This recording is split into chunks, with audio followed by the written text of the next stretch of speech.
Welcome, ladies and gentlemen, to the Panda School of Chess YouTube channel. This is the second speedrun on the channel, and as the title suggests, our focus in this series will be on the opening. So, the post game analysis and the videos in general are going to focus more heavily on mainline opening theory and developing the recommended repertoire. Now, I will, of course, be making mistakes in the opening. I am not perfect, but in every analysis, we will focus on cumulatively improving our knowledge of opening theory and ideas in the middle game and end game that follow.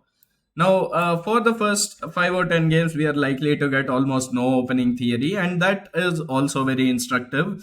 If you are a beginner watching this video, then you should know how to punish typical opening mistakes.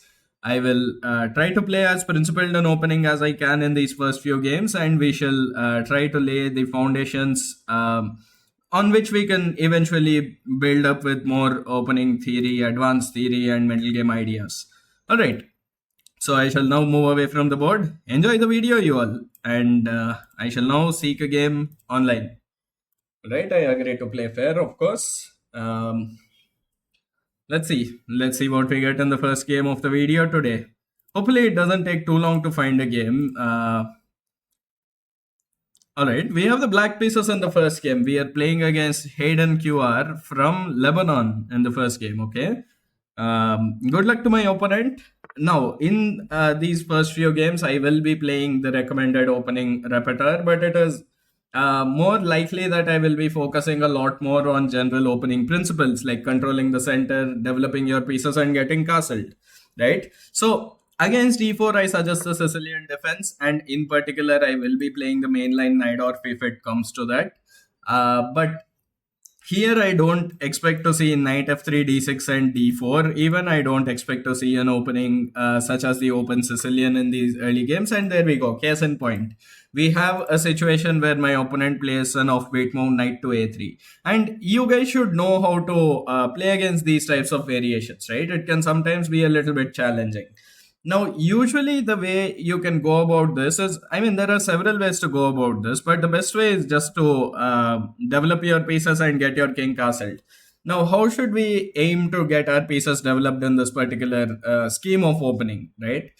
We have several ways of doing so.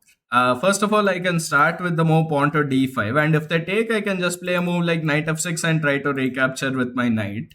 That is what comes to mind at first. But a much more natural move for a lot of beginners, I think, is just the move knight to c6. So that is what I will be playing in this particular game today. We can explore d5 and knight f6, the idea that first came to my mind instinctively after the game, right? So in the post-game analysis, we will go through a lot of these opening lines very thoroughly. Now notice how the knight controls the e5 square, so the pawn cannot actually move forward. And so we can very safely actually play the move knight to f6. Now, I should mention this because this will come up several times in the earlier stages of the series, that against e4 and e5, bishop c4 is usually one of the main moves in the opening after like knight f3, knight c6, right? That is the Italian opening. And there it makes a lot of sense because the bishop has direct line of sight to the f7 pawn, and it can really get down to attacking the f7 pawn very effectively. Now, against the e4, c5 openings, the Sicilian defense or something like e4, e6, the bishop on c4 doesn't really make a good impression because, I mean, it doesn't directly have line of sight to the f7 pawn if I just play the move pawn to e6, right? But does that mean I want to immediately play a move like pawn to e6? I can always start with e6. I can also start with the move knight to f6. Both moves are excellent in this position. There is no doubt about it. If I play knight to f6, they have to defend the pawn on the e4 square. So they are likely to play a move like pawn to d3, right? Then I can continue with e6, knight f3, and already I can strike in the center with pawn to d5. Take advantage of the fact that this knight is very seriously misplaced and just open up the center, right? So I can start with knight f6, I can start with e6. Since this is a 400 rated game that I am playing, I will actually just start with e6 because that directly blunts the bishop's line of sight to the f7 square.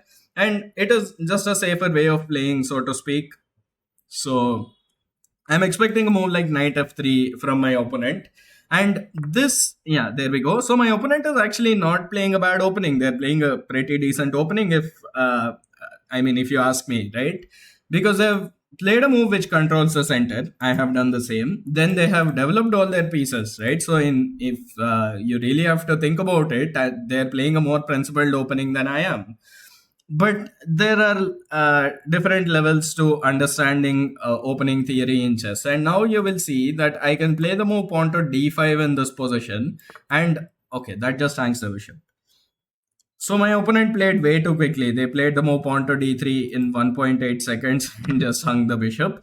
That is certainly not what my opponent should be trying to do in the opening. They should be trying to play a little bit more, conservatively with their time. They should think about what is going on in the position. And now we are up material, so I don't mind the trade of queens. Notice that when the pawn took, the queens look at each other now. So the queen trade is definitely in my favor. Now I can continue with the move knight to f6. But then on knight to f6, there is this annoying little move pawn to e5. Well, I suppose there is knight g4 actually attacking e5 and f7, f2. Yeah, that is actually really good for me. I just realized. So yeah, there is this move knight f6 in this position. They can't really attack because this is a very common motif. If they go with pawn to e5, I can go knight g4, which attacks the pawn on e5 backward, and as a byproduct also attacks the pawn on f2. And this is the more serious threat, right? They have to defend against the fork of the king and the rook, right? So if I'm using all of these chess terminology and you don't really know what I'm talking about, what a fork really is, and all of that, then don't worry about it. We will talk about all of this in a lot of detail in the post game analysis. For now, I'm just getting through the game, right? Now, as a beginner, I see that the pawn on e4 is hanging. I go ahead and grab the pawn on e4. It really is that simple. I see a free pawn, I take a free pawn. I don't see any repercussions to taking the free pawn because my king is quite safe here. Now they realize that they have to protect f2, so they have to make another awkward move like this, right? And now there are different ways of converting such an opening advantage. And when you're up a full piece, there are going to be several different ways of playing a position. The way I prefer is to just continue developing my pieces, not do anything special. So I just like the move bishop to d6 here. Brings the bishop out, prepares to castle the king. I'm just playing in as principled a way as possible. Now notice that here, while the knight attacks the bishop is actually defended by the knight on the e4 square.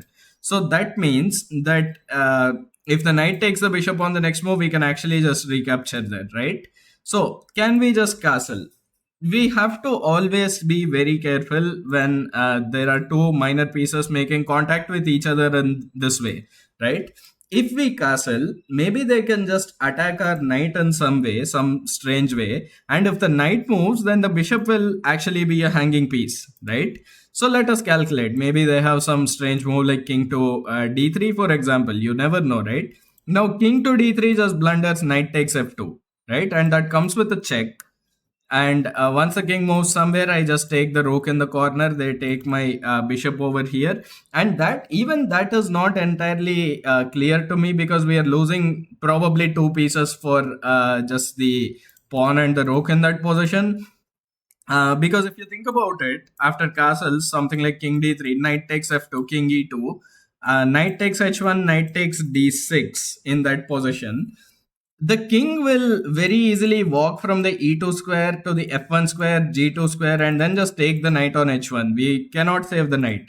Now, we can always sacrifice the knight for the g3 pawn. That is always there in the position. So, we are likely going to get two pawns and a rook for two pieces. Now, considering how I am up a piece, I am actually going to go for that entire sequence there. But otherwise, I wouldn't, right? Otherwise, I wouldn't. Now, this is also something I considered briefly.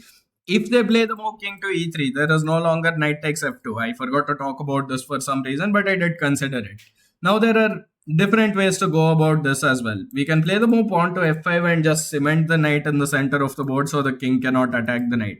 They're playing pretty creatively, actually. They want to just attack my knight so that if my knight moves away, then what happens is they can just take the bishop on d6. That is their basic idea. Now I can play the move pawn to f5. Another move I can play, which is actually a little bit simpler in my opinion, is the move pawn to a6. If they play knight takes d6 in that position, I play knight takes d6, save my knight from the e4 square, and also that's a trade of a knight for a bishop, which is 3 points for 3. I'm happy with the trade, right?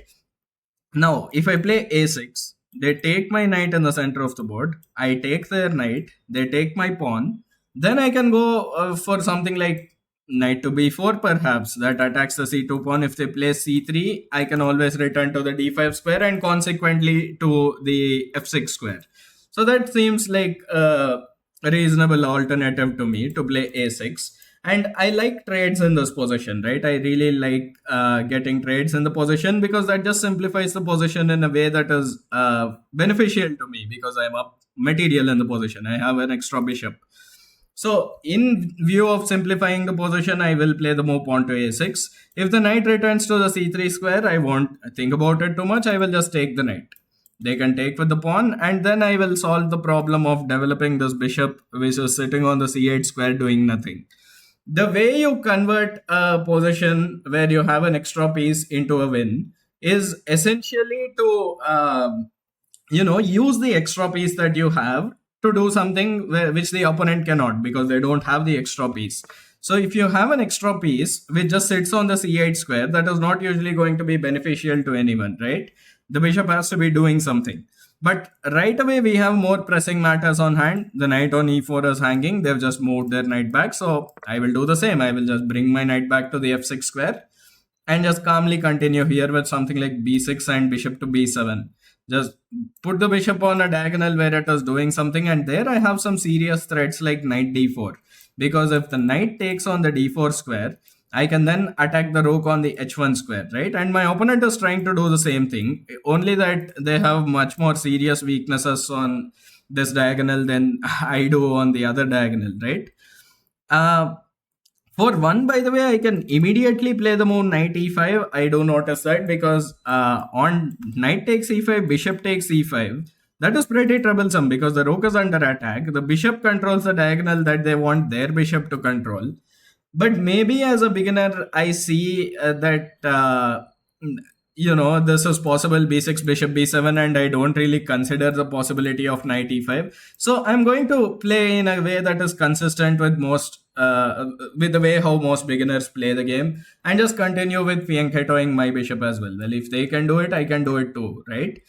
And this is a little bit strange to me after all, because they decided to create the fianchetto for the bishop but not put the bishop on b2. They developed the bishop to d2. I am going to, however, not put my bishop on d7. While they can do it, I can do it a little bit better is going to be my motto here, and I'm going to put the bishop on b7. Now there is an immediate threat in the position, which is just knight d4. If they take, I can first take the knight. The king is in check at that point, and if the king takes, I just pick up an extra exchange. A rook is worth 5 points and a bishop is worth only 3 points, right? So if you notice, after I play a move like knight d4, okay, they just decide that they would like to attack something on the side of the board. This has no threat. I can play the move knight to d4 even in this position, but I think it is much more effective to play h6 first. Get the knight to move back to f3 and then play the move knight to d4. If they go back after h6 to the e5 square, I can take on e5, king takes e5, and then go with this move knight to d4. That is a check, and once the king moves somewhere, I can then pick up the rook on the h1 square. So simple calculation, I see that h6 is a move that attacks the knight. Seems good to me, I am going for it.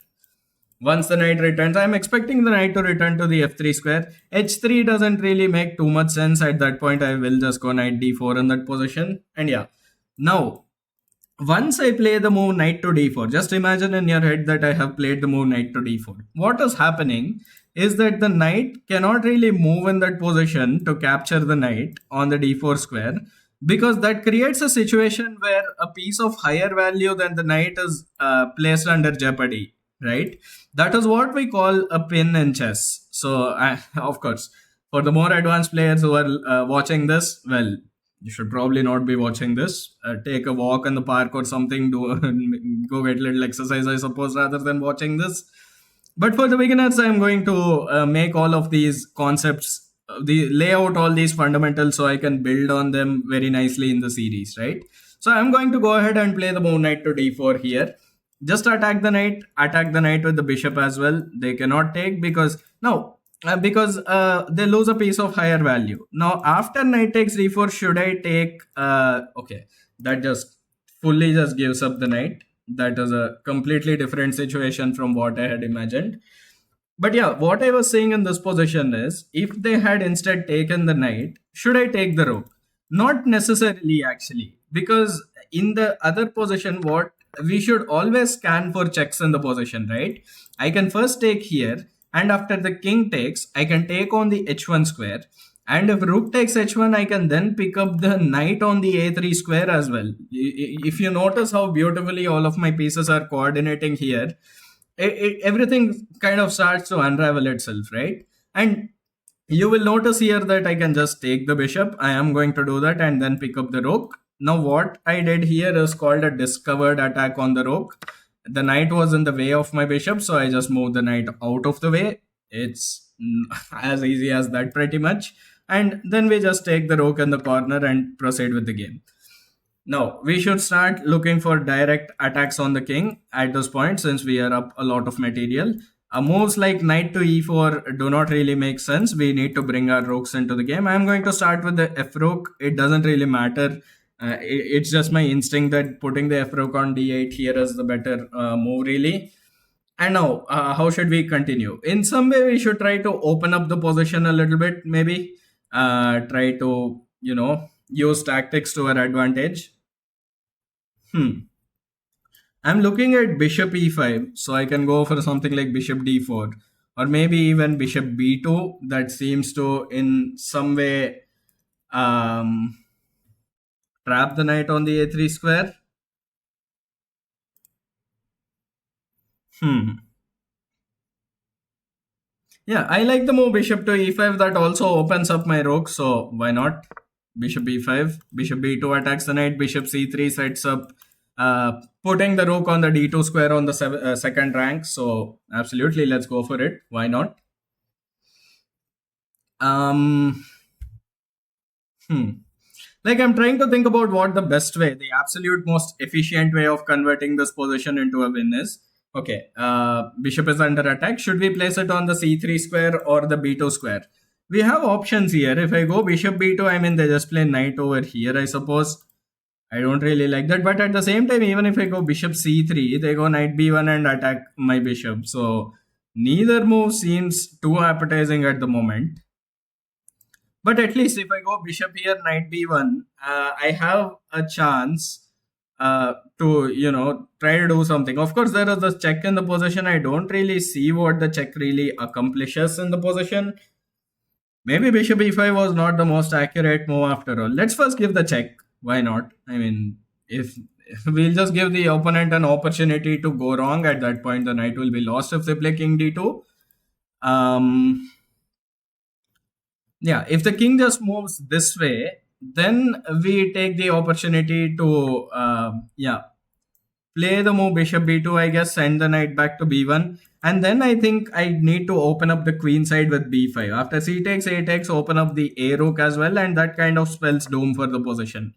I think that is the way I need to just convert this. Now, of course, that is not the only way to go about this. There are going to be several ways, like I've told you already.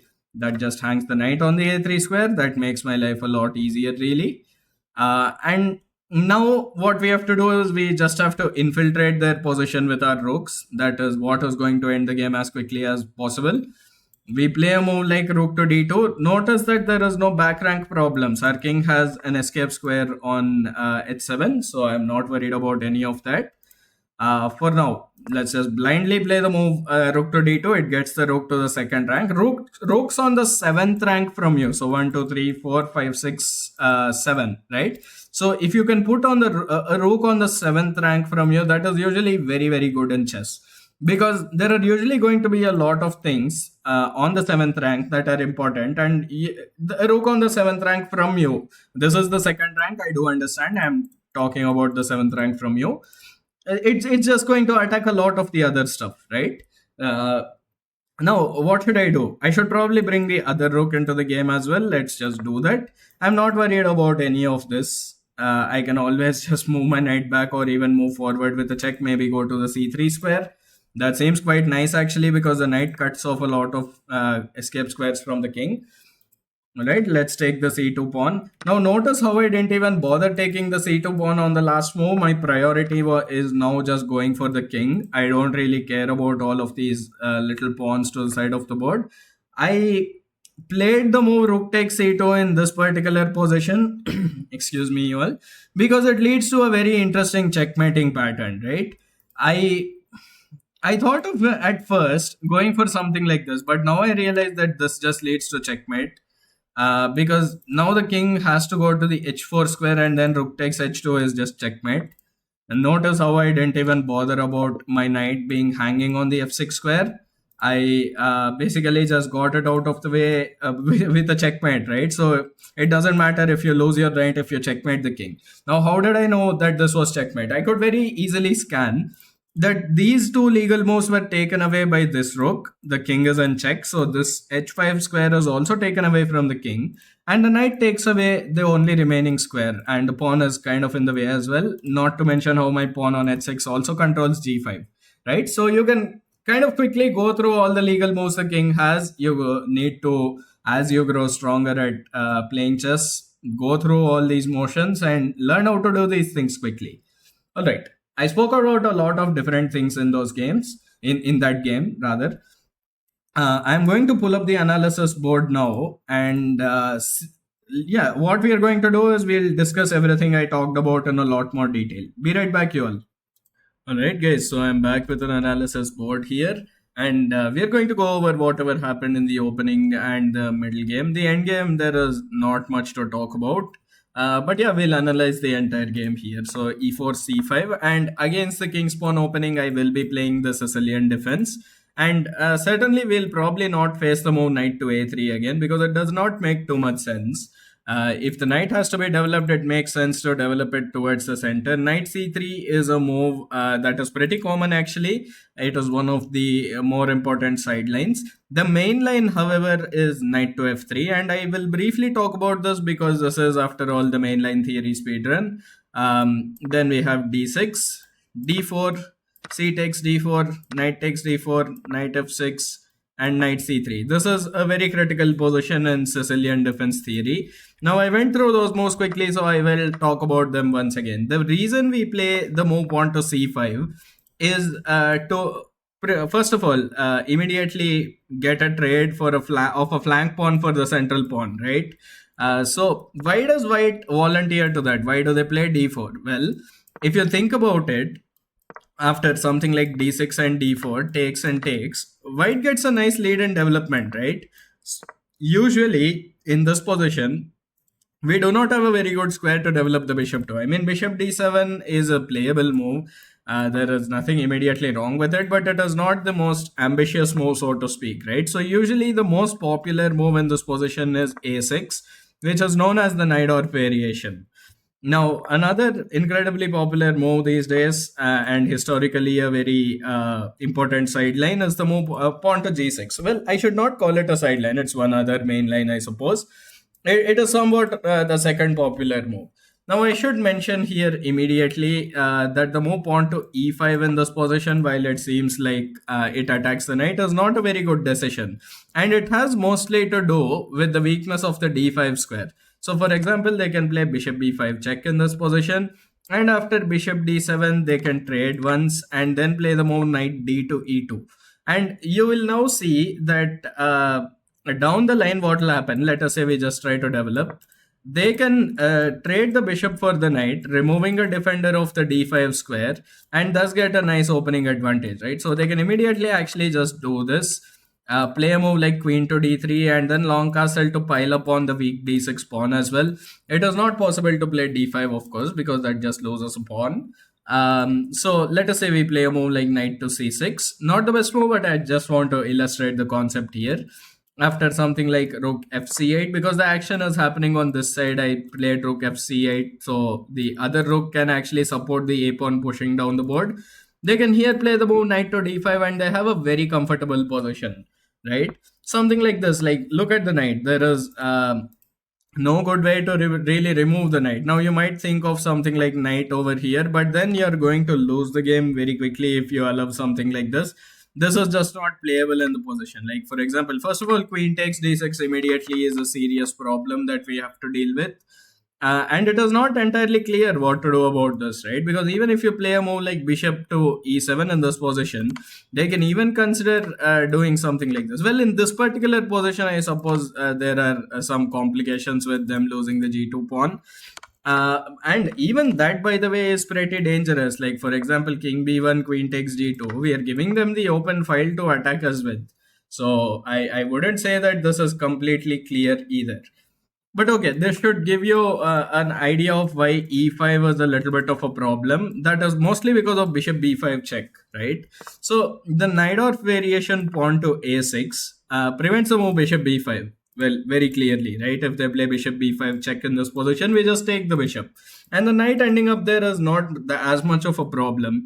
We can then continue with the move pawn to e5, and then the weakness of the d5 square can really nicely be supported by our minor pieces, like taken care of by our minor pieces is what I want to say. In any case, this is a discussion for another day. I just wanted to tell you guys what I plan to play. A6, the Najdorf variation, is what you will see throughout this series when I play the Sicilian defense or against the open Sicilian with the black pieces here. Now, after a6, there are many moves that white can go for. There is bishop g5, there is bishop to e3, there is bishop c4. Bishop g5 is considered the main line. Bishop e3 is called the English attack. Bishop c4 is called the Fischer-Sozin variation. There is also a few positional lines to know, like bishop e2 in this position is a pretty popular kind of very positional line, which steers away from all the madness of the main lines in the Najdorf, right? And aims for a little bit of a calmer position. But usually in these variations, black does not have too much trouble in dealing with this. In any case, let's go back. So knight f3 is something that you have to know if you're playing against the Sicilian defense. And there are, of course, a few other things that you have to know. There is knight to c3, which can either lead to the closed Sicilian or more popularly the Grand Prix attack. And the Grand Prix attack can get very dangerous. The main line here is g6. And I must mention that since this is a speedrun that is, aimed at playing the most principled chess possible in the opening, in some variations, even if we are not playing an accelerated dragon or a mainline dragon variation, it makes sense to fianchetto the bishop because that is just the best way to play the position. And we will soon talk about that even in these bishop c4 type variations which we came across, right? Let us look at knight c3 for just a second. The main line is g6 and the Grand Prix attack is characterized by this move f4 on the third move. And now after bishop g7, knight here and knight to c6, for example, bishop c4. This leads to a pretty dangerous kingside attack if you're not careful. White can castle, have the open f-file, play for the move pawn to f5. There is also queen e1, queen h4. So many scary arrows can be drawn from the white side of things. You kind of need to know what you're doing with the black pieces here. And this is the one variation against a Sicilian defense where the bishop on c4 is actually dangerous because playing e6 is sometimes difficult due to the move pawn to f5 attacking both g6 and e6 in a very bad way. So we'll talk about these, of course. And also I should mention that bishop c4 is the old line. Bishop b5 in this position is sort of the modern main line of this, but it hasn't gained traction, especially under the grandmaster level. So I don't expect to face it as often as we face bishop c4. There is another anti-Sicilian. Now, knight to c3 or anything that is not an open Sicilian with knight f3 and d4 is what I will call an anti-Sicilian, right? So after c5, there is another important anti-Sicilian you should know how to play against, and that is the c3 Alapin variation. The Alapin variation was what I was recommending with the white pieces in the slow chess guide, the first speedrun on the channel. Against this, I was recommending the move pawn to d5, and after e takes d5, knight f6 was my recommendation. I will stick to this. This is now considered the main line, and it is really second to none while fighting for an advantage against the white pieces. Not the object of today's video though, so or not what we faced in the game, so I won't go deep into this. What we will carefully analyze, however, is bishop c4. Basically, now knight a3 is a move that really doesn't do anything. If anything, my opponent should have just put the knight in the center of the board. I just don't understand knight a3 at all. So I'm not going to bother to try to explain it to you guys. Now after knight to c6, we are already slightly better in the position, and after bishop c4, we played the move pawn to e6. Now I should mention that knight f6 in this position is also possible, and after something like this, then we can continue with this move pawn to e6 to set up the move pawn to d5. It is an idea, but it's a beginner game. I want to just prevent all sorts of possibilities against the f7 pawn. So I just played the move pawn to e6 right away. My opponent continued with developing their minor pieces. And here d5 is the best move in the position, unquestionably almost in my mind. Now I will talk about this briefly. My opponent played d3, of course, and just blundered the bishop, which is far from what I would consider theoretical. But well, the theory was already exited when they played the move knight to a3 on move 2, right? Now in this position, what really is going on? Let us try to decipher it. If they take on the d5 square and we take on the d5 square, they have two options, bishop b3 and bishop b5. And I should mention that in the next video, I will in a lot of detail actually cover what to do against the bishop c4 variations when you're playing the Sicilian. So how do you play against the boulder attack, or how do you play against the delayed boulder attack, which is essentially what we are facing except for the knight not being on c3. So I won't delve too much into the theory. I will just talk a little bit about bishop b5 here. The principled way of playing this is just to first play bishop e7. You want to develop your king side in a slightly modest way here. You want to put the bishop on e7, because if you put the bishop on d6, then rook e1 check can be a tad bit annoying, like bishop e6. Now there is knight g4. You need to know all of this, right? And in fact, the best way to play the position is actually just to sacrifice the pawn and go knight d4 with the fork. So unless you know this, there is no way you're really finding this, right? So in fact, white is just lost after this. But I mean, you can play the move bishop d6 as well, but if you want to like be safe, just block the e file with the bishop. Now rook e1 does not come with any threat essentially. And I should mention that we are not really scared of this type of a transformation. Now you might think as a beginner that pawn structure on the queen side is damaged, but this really helps us support our central pawn on d5, and center control is something that is very, very important in chess, right? So this type of a center is very, very robust. We can go bishop a6, we can go bishop e6, we can go bishop g4. So many different possibilities for the bishop in this position, and black in general has a very pleasant position. So for example, rook e1, you castle. Decide where you want to put this bishop eventually. Play the move rook e8, rook b8 is also coming in, attacking down the b file. And yeah, we will discuss a lot about these positions and even see a few grandmaster games in these positions in tomorrow's video.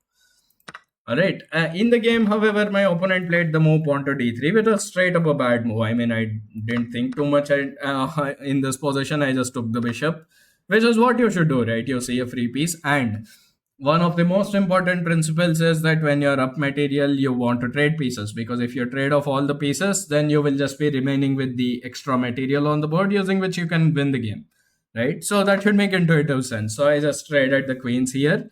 And just continued developing my minor pieces. So just because you're up material doesn't mean you can continue to neglect your development. You should play in a very principled way, even in even these positions where you're up material. And you can see here that after g3, I mean, I did pick up the pawn, but then I continued developing, and knight b5 is essentially where I paused, right? So after castles, there were a few lines that I calculated. First of all, king d3, I was calculating during the game that something like this would be fine, because I'm now getting 2 pawns and a rook for a knight and a bishop. And why did I play the move knight takes g3, right? If I don't play the move knight takes g3 immediately, they will move the pawn forward and then go in with the king and just win the knight. So I will only get 1 pawn and a rook for 2 pieces, a knight and a bishop. Rather than that, I can immediately just take the pawn on the g3 square, force them to recapture, and then continue my development, right? Just play a move like pawn to e6, play bishop a6, maybe kick the knight out and play bishop b7. Once again, there are several different ways of playing this position, of course. But this is really a very comfortable position for the player with the black pieces. All right. So now that we've discussed that, and there is also King E3 that I discussed. In this position, I was talking about the move pawn to F5. Now, F5 is certainly a very nice way of playing it. I just thought that I don't really want to play a variation at these early stages of the series where I allow a knight into the center of the board. Like, we are significantly weakening the E5 square with a move like F5. Now, because of how many minor pieces now control that, that isn't really a problem. And the knight defends the bishop. This is the basic idea of everything. And this is defended well by the knight as of now. And if they try to support it further, what I can do is just push the pawn up the board. And after bishop b2, just go for some position like this. And this is really good. So after king d2, we can even go for something like bishop g4, attacking the knight. And now we have completed our development and have an excellent position. Rook is coming to the center of the board. There are discovered attacks. And yeah, discovered attacks are something that are very, very important to understand at this early stages of this series. So I will show you an example. So the knight is under attack. Let us say the knight is moved somewhere. Now, if we play something like rook at d8, right? And they play a move like rook at d1. Well, rook at d1 actually hangs the rook to the bishop. So maybe something like this, for example, very logical move, right? Just bringing a rook to the center of the board. Well, that falls prey to a very interesting tactic in chess. Notice how the rook has indirect line of sight to the king. It is just that the knight is in the center of the board, right? So if we can move the knight away, the rook will then give a check to the white king on the d2 square. And an interesting way to do that is just to play the move knight takes c4. Now, knight takes c4 might seem outlandish to you if you're not aware of these typical tactics. But now you see both these pieces are giving a check to the king. So the king really has no choice other than to move. And considering how the bishop on b2 is also under attack, king c1 is the best way to play the position. And then after knight takes b2 here, we have an excellent position. I mean, our rook is getting into the position, and we have also won a pawn on the c4 square, right? So these types of tactics, this is what is called a discovered attack. We move away a piece, and the rook then gives a check to the king. That discovered attacks can also happen, as we will see later in this very game, using a bishop or a queen or any long range piece for that matter. All right, let's continue. I decided to play a6. Now, like I said, all of that was possible, but I just felt like a6 was a simpler way of playing this position. My opponent went back, so I just returned as well. Even in this position, I could have played the move pawn to f5. I didn't really want to do that at this point. Why weaken your king like that if you can just bring back the knight? Now, what if my opponent had taken on the d6 square? Then I just play the move knight takes d6, and we are good to go. What if my opponent had taken in the center of the board? Well, a takes b5, c takes b5, and knight b4 is very interesting. If they play the move pawn to c3, you can go knight c2, but I don't see the point in doing that because they'll just move the rook. And there is rook takes a2 in the position that follows, of course, but even in this position, maybe rook takes a2 is playable. I don't see the value in it because we are already up a piece for a pawn. So just to be safe, right, you don't want to put your knight in a situation where it can get trapped. Like the knight has no movement if the rook just moves, right? So rather than that, I would just prefer the move knight to d5. This is a much more solid move, and that is how you want to be playing. You want to play very solidly when you're up material, especially. When the material is equal and the position is equal, then you want to channel your enterprising spirit of playing the game. But when you're up material, you should, of course, just play it safe. Knight to a3, this is what I did as well. Knight to f6, playing it very safe. And after b3, I played b6. We both, no, yeah, after you play this, it makes sense for the bishop to come over here. I would have developed as well. Once again, we are not afraid of damaging our pawn structure like this because, I mean, we get a little bit of a better grip over the few central squares like e5, for example, and they don't have a queen really, so they can't attack our king, which is now sitting out in the open.